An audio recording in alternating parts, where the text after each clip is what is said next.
In a dusty village of Umuakbara, poverty was not just a condition, it was a prison. Vanessa grew up watching her mother cried over an unpaid debt. Shoma watched her father die slowly because there was no money for proper treatment. Sabrina watched her parents fight every night over food. One evening, as thunder roamed in the sky, Vanessa said something dangerous. If poverty is a curse, then I am ready to break it by all means. The three girls joined eyes together and swear, we will never be poor again. But some promises opened doors that should remain closed. They said to themselves that they were going to travel to the city, work hard, come back and make their parents proud.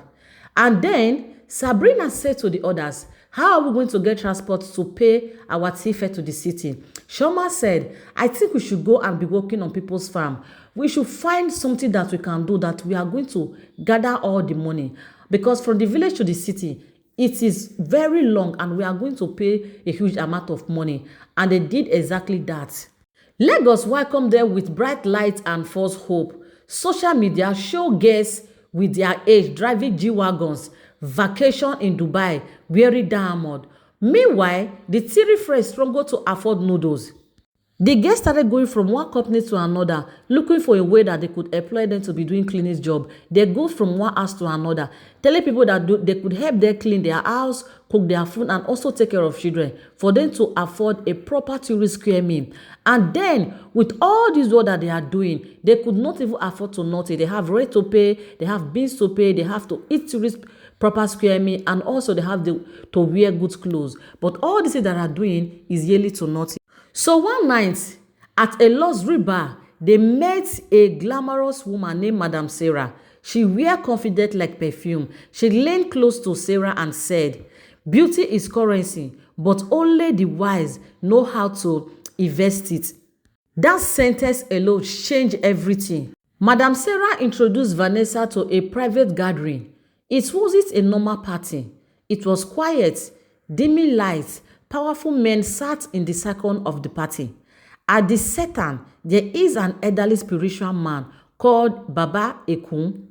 He spoke calmly and he said, wealth is spiritual before it comes to physical.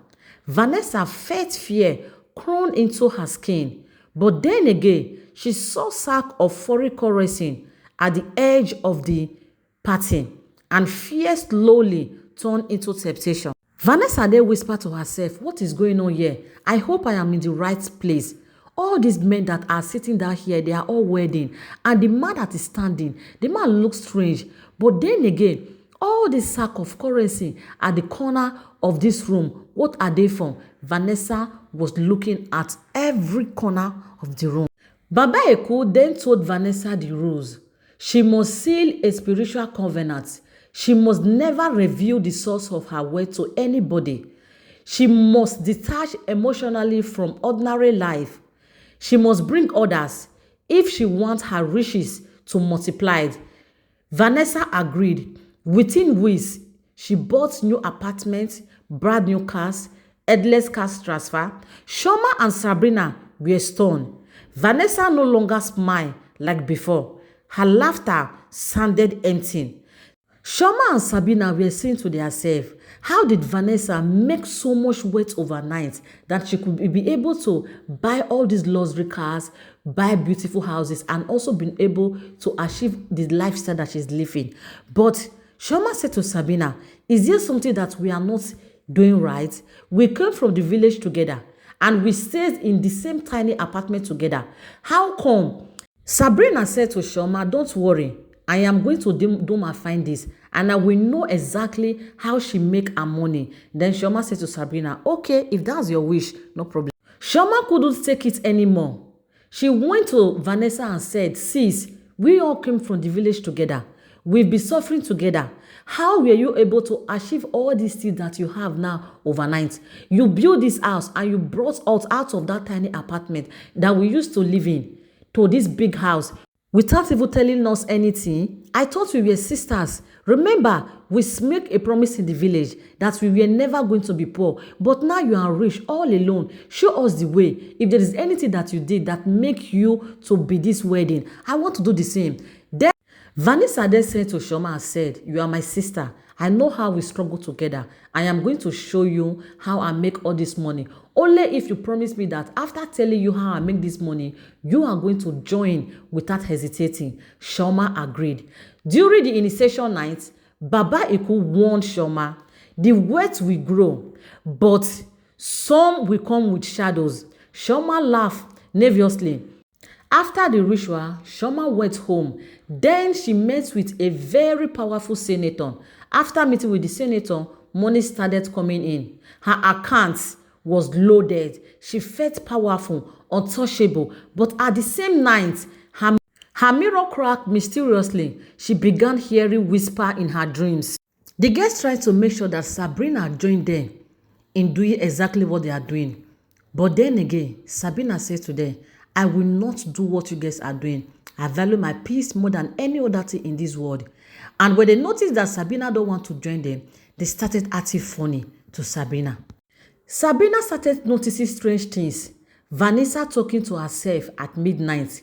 Shoma waking up with bruises. She couldn't even explain. Strange symbols drawn under their bed. One night, the light went off. In the darkness, Sabrina heard a voice, and the voice said, "One of you will destroy the covenant." She screamed.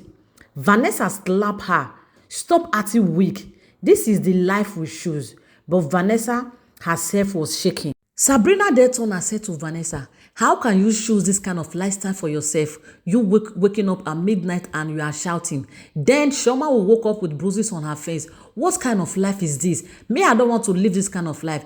Then Vanessa and Shoma said to Sabrina, "If you know that you don't want to live this kind of life, I think it's best thing that you leave this house for us, since you don't want to join us and we didn't force you. But please, make sure that everything you are hearing in this house is safe with you. Because if you say any of our secret outside, we are going to come for you." Sabrina met David, a kind architect who believed in hard work. David told Sabrina, "Peace is more expensive than money." Sabrina and David fell in love. Vanessa warned her, "Love is forbidden from those tied to the cycle. Sabrina, you may not be in the cycle, but you are close to us and you stay with us. So within us, love is forbidden." Sabrina had never joined, but being close to them was dangerous enough. They keep on warning her, but she did not hear. Soon, David was involved in a ghastly motor accident. He survived, but he sustained multiple fractures in his body. Sabrina realized something terrifying. The cycle punishes anyone who threatens its control. Baba Eku summoned Vanessa and Shoma. This time around, it demanded something greater. The covenant must be strengthened, Baba Eku said. They were required to cut deeper emotional ties to the world. Vanessa lost her ability to feel empathy. Shoma began suffering panic attacks. Yet, the money kept increasing. Luxury house, overseas accounts, powerful connection, but inside them, they feel emptiness. When Sabina see all these things that is going on around with the girls, Sabina called Shoma one day and says, "Shoma, you are my friend. We'll be stronger from the village together. We'll also come to the city together. Please, come, let me help you. There is this powerful man of God that will take you to. It is never too late to change. Change your ways and accept Jesus Christ as your personal Lord and Savior." And then Shoma said to Sabrina, "You want me to change my ways? All this money that you are enjoying, all the luxury house, the luxury car that you are enjoying, I get there from that same place. And now you want me to change my life just because I'm having a panic attack? Don't worry about me. I will be fine." Sabrina still continued begging Shoma that she was going to help her. In fact, she was going to follow her to the man of God's house so that they can pray over all these things and they can regain their freedom, but they refused to do it. Fear finally broke into Shoma's heart. She secretly recorded one spiritual meeting. She planned to expose everything and then escape, but the cycle found out what she has did. Vanessa was ordered to choose between to protect her friend or to protect her wealth. Vanessa, was given 2 days to think about what they said to her. It's either she choose between her words or she choose between her friend. She has to choose one out of the two of them. Vanessa went home that day. She was very mad. She went straight to Shoma and said, "What did you do, Shoma? Do you know the repercussion of what you have just done? How could you do this? So you want to expose the same society that have protected you, give you the luxury life that you are living, give you money, access to abroad. Now you want to expose everything." Then Shoma said to Vanessa, "Please, I am sorry. I want her to break free because of what I have been feeling lately is awkward. I want to set myself free. I have no reason that they could easily find out." Vanessa said to Shoma, "If you know what is good for you, you better go back to that place and apologize to Baba Ekun. If not, something greater that you never expect is going to happen to you." Then Shoma said to Vanessa, "I will not go. My mental health is very, very important to me. It is even better that I even died than being in this state of mind when I can no longer sleep. I'm having panic attack every night." Vanessa said to Shoma, if that is what you want, then no problem." Vanessa went back to Baba Eko's shrine and said, "I choose words over my friend." Then Shoma was cast out. Her account frozen mysteriously. She lost everything overnight. However, the record was leaked anonymously online. Authorities began investigating. Elite spiritual corruption rings. Baba Iku disappeared. Sponsors were arrested. Vanessa panicked. Her money stopped flowing. Her beauty faded under stress. She realized the wealth was never truly hers. It was borrowed with interest. Sabina then went to Vanessa and said, "I told you guys that there is dignity in labor, that we should work hard, but you guys refuse. You choose the corner path to success. Now look at what is going on. Look at how stressed you are. Because of money, you sold your soul to the devil. Now look at how it ended." Vanessa said to Sabrina, "Don't worry, I am going to bounce back. This time around, I am going to make sure that you leave this house when I bounce back." Then Sabrina said to Vanessa, "It is time you give your life to Christ. Give your life to Christ and live a normal life. Since you still have the last chance now. But if you don't, I am not going to push further."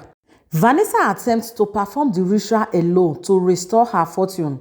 But without the circle's protection, everything backfired. Nightmare become hallucination. She lost control publicly at an event center. Video of her screaming, "Take the money. I want my peace back. Take the money. Just leave me alone," went viral. She was later arrested for financial crime linked to the cycle. Shoma later followed Sabrina to see the pastor, and the pastor prayed for Shoma, and Shoma liberated herself from being attacked from the circle, and then she relocated to another city just to forget her past life and then turn a new living. Shoma now lived quietly, selling handmade crafts. She still battled fear sometimes. Sabrina married David, the love of her life, and they lived together, choosing peace over glamorous. Vanessa sits in prison, replaying the moment she chose words over friendship, and somewhere the elite circle still exists because greed never dies. Vanessa then recalled how the three of them left the village to the city, how they struggled, going from one company to another, looking for job, and then the woman that brought her into all this mess. Vanessa also remembered how she was living in luxury, traveling from one city to another, having so much money in her account, buying cars and houses, and then how her friend Sabrina was trying to talk her out of it and asking her to choose between wealth and also peace of mind. But then she chose wealth. She chose the shortcut to money, not knowing what fully awaits her. Vanessa cried deeply in prison, saying, "Had I known, I would have listened to my friend." She said to herself, "The devil will give you little and then take all from you." Vanessa cried deeply in prison. Sabrina and David lived happily after ever. Sabrina later got pregnant, had her first baby, and then Shoma came to visit Sabrina. Shoma was not doing handmade craft. She was not doing well on her own, while Vanessa was still in prison, life full of regrets, crying, and upon all the luxury life that she lived, there was nothing to show for it. If you know that you enjoy this story, please don't forget to comment, like, and share. Your comment is very, very important to me. Drop your comment, like, subscribe to my YouTube channel, support me in my YouTube channel. Bye, guys.